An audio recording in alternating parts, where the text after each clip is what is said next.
أعوذ بالله من الشيطان الرجيم بسم اللہ الرحمن الرحیم۔ تمام دیکھنے اور سننے والوں کو السلام علیکم۔ شب برات میں ایک منادی کی ندا، اس کے متعلق احادیث ہیں جو میں آپ کو بتاؤں گی۔ اعوذ باللہ من الشیطان الرجیم بسم اللہ الرحمن الرحیم۔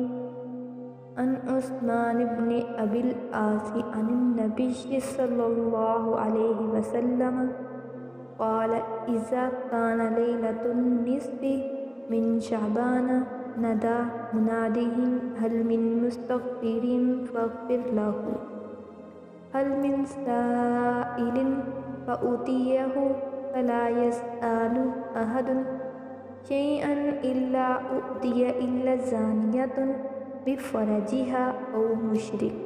ترجمہ: حضرت عثمان بن ابی العاص رضی اللہ تعالی عنہ نبی کریم صلی اللہ علیہ وسلم سے روایت کرتے ہیں کہ آپ نے فرمایا، جب شعبان کی 15ویں شب ہوتی ہے تو اللہ تعالیٰ کی طرف سے ایک پکارنے والا پکارتا ہے کہ کیا کوئی مغفرت کا طالب ہے کہ میں اس کی مغفرت کر دوں؟ کیا کوئی ہے مانگنے والا کہ میں اس کو عطا کر دوں؟ اس وقت خدا سے جو مانگتا ہے اس کو ملتا ہے، سوائے بدکار عورت اور مشرک کے، یعنی کہ سب کی مغفرت ہو جاتی ہے، بدکار عورت اور مشرک کے یعنی کہ شرک کرنے والے کے اور کیناور کی کبھی مغفرت نہیں ہوتی۔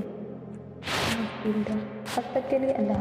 اگر آپ نے ابھی تک ہمارے چینل کو سبسکرائب نہیں کیا تو ابھی سبسکرائب کریں اور ساتھ ہی بیل آئکن پر بھی کلک کر کے ہماری لیٹسٹ ویڈیو کے بارے میں اپڈیٹ جانیں۔